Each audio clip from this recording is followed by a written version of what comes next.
শাশুড়ি আর বেটার বউয়ের মধ্যে ঝগড়া বিবাদ আছে না নাই? এই যে গত একদিন আগে বিসিএস ক্যাডার একটা পুলিশের অফিসার, কি যেন তার নাম, হিন্দু একটা অফিসার, পুলিশ অফিসার, তিনি পিস্তল মাথার মধ্যে মেরে নিজে নিজে সুসাইড করে আত্মহত্যা করে বিদায় নিয়েছেন। পলাশ সাহা তার নাম। কারণ কি? তিনি কাগজের মধ্যে লিখে দিয়ে গিয়েছে, তিনি বলেছেন যে আমার যত সোনা দানা কিনা আছে স্ত্রী তুমি নিও, আর যত সম্পদ আছে সবগুলো মা তুমি নিও। আমি মা আর বউকে খুশি রাখতে পারলাম না, কারো কোনো দোষ নাই, আমি নিজেই আত্মহত্যা করে জমিন থেকে বিদায় নিয়ে চলে গেলাম। তার মানে মা এবং বউয়ের জ্বালায় একটা সরকারি চাকরিজীবী বিসিএস ক্যাডার পুলিশের একটা অফিসার বিদায় নিয়ে চলে গেল। তার মানে কি বোঝা গেল? পরিবারে অশান্তি শুধু টাকা পয়সা থাকলেই হয় না, টাকা পয়সা থাকলেই পরিবারে শান্তি হয় না, চাকরি থাকলেই শান্তি হয় না। শান্তির জন্য প্রত্যেকটা সদস্যের মিল মহব্বতের দরকার আছে না নাই? শাশুড়ি আর বেটার বউ প্রত্যেকটা পরিবারে এরকম ভেজাল আছে না নাই? এই পৃথিবীর ভেতরে সবচাইতে কষ্টের কাম হলো একই সাথে বউ এবং মাওকে সুখে রাখা। কতক্ষণ রাখা? বউ এবং মাওকে একই সাথে খুশি রাখা, এটা পৃথিবীর সবচাইতে কঠিন কাজ। আপনি যত বড় হুজুর হন, যত বড় বিসিএস ক্যাডার হন, যত বড় অফিসার হন, যার বাড়ির খবর সে ভালো জানে। মেয়ে মানুষ সৃষ্টিগতভাবে ভেজাল আছে। বউ যদি চিন্তা করে আমার চাইতে মাও বেশি ভালোবাসে, বউ স্বামীর বিরুদ্ধে লেগে যায়। আবার মাও যদি চিন্তা করে ছেলে আমার বাদ দিয়ে বইয়ের প্রতি ঝোঁক বেশি, মাও তখন মন খারাপ করে থাকে। সৃষ্টিগতভাবে তাদের ভেতরে একটা হিংসুকে ভাব আছে না নাই? কথা বল না কে? মায়ের কাছে ছেলে ভালো, বেটার বউ খারাপ, মেয়ে ভালো, জামাই খারাপ। কথা কি ঠিক আছে? আর বইয়ের কাছে স্বামী ভালো, শ্বশুর খারাপ, শাশুড়ি খারাপ। আসলে কেউ খারাপ না, এদের যত ভেজাল হলো মনের ভেতরে।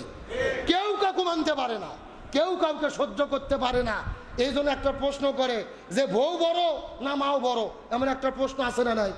এটা একবারে 2 নম্বর প্রশ্ন। বউ বড় না মাও বড় এমন প্রশ্ন করলে বিপদে পড়বেন। কারণ বউ দরকার, মাও দরকার। আপনি যদি বলেন যে বউয়ের দরকার নেই, বউ গেলে বউ পাওয়া যাবে, মাও বড় না, এটা বললেন মানে আপনি বউয়ের উপরে জুলুম করলেন। তার কারণে বউ তো আপনার শুধু বউ না, আপনার সন্তানের মাও। কথা কন না গা? তাহলে আপনার সন্তানদের ছোট করলেন, আপনার বউকে ছোট করলেন, মাও খুশি বউ বেজার।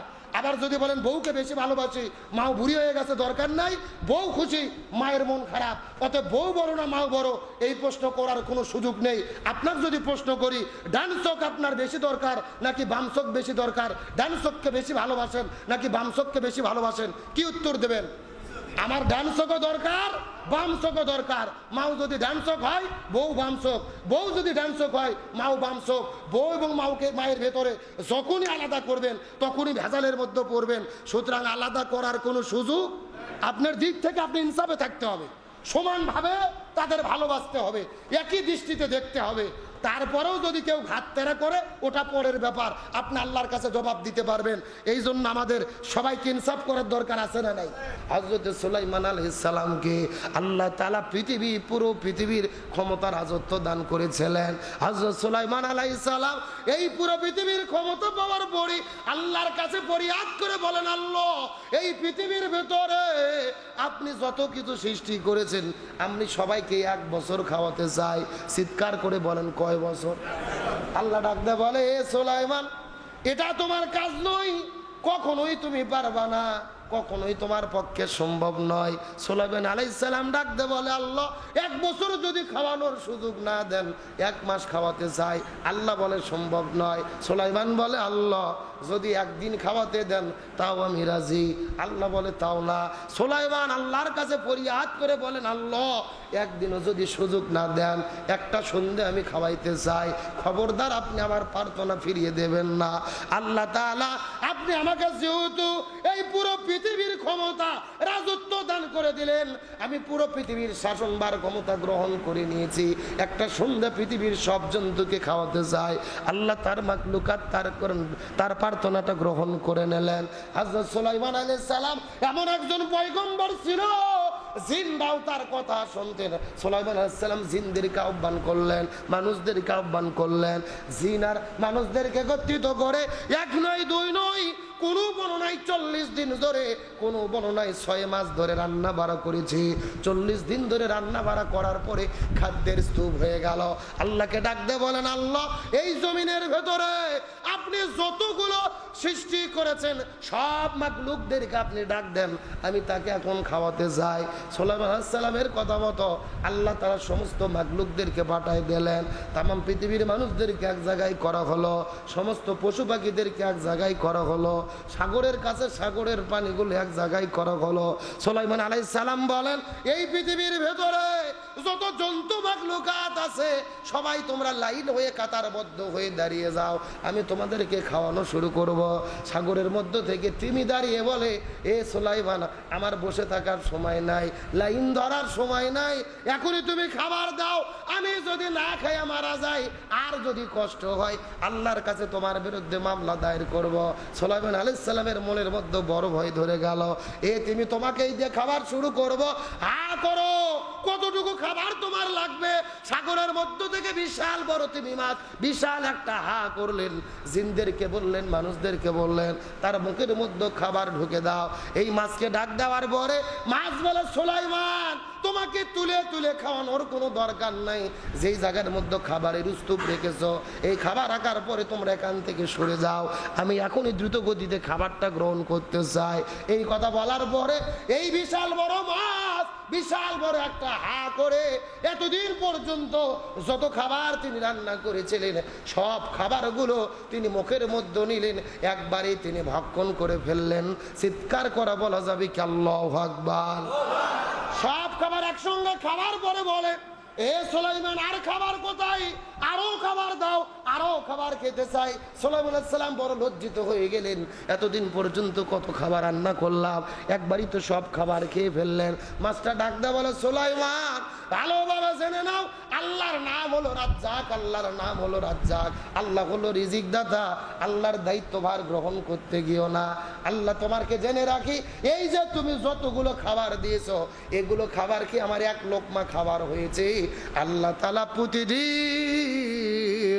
এই রকম 3 লোকমা খাবার আমাকে সাগরে দিয়ে থাকে। জোরে বলেন না সুবহানাল্লাহ। তাহলে 6 মাস ধরে রান্না করে এক মাছকে সুলাইমান আলাইহিস সালাম খাওয়াতে পারলেন না। ঘটনার দ্বারা শিক্ষা হলো, এইরকম হাজারো প্রাণী তো সাগরের ভেতরে আছে, জঙ্গলের মধ্যে আছে, পৃথিবীর উপরে আছে, পৃথিবীর নিচের মধ্যে আছে। যতগুলো জন্তু আল্লাহ সৃষ্টি করেছেন পৃথিবীর কোনো মানুষের খাওয়া নাই, তাদের খাবার দিতে পারে একজন, যিনি খাবার দেন তিনি কি? আরো জোরে বলেন কে? এই জন্য আল্লাহর নাম হলো রাজ্জাক, রিজিক দাতা। রব সম্পর্কের রবের 3 নম্বর অর্থ হলো রিজিক দাতা। 1 নম্বর সৃষ্টিকর্তা, 2 নম্বর পালনকর্তা, 3 নম্বর রিজিক দাতা। আর রবের 4 নম্বর অর্থ হলো, রব শব্দের অর্থ হলো আইন দাতা। রব শব্দের অর্থ হলো বিধান দাতা। রব অর্থ কি? আইন দাতা, বিধান দাতা। আইন আর বিধান একই জিনিস। রব অর্থ কি?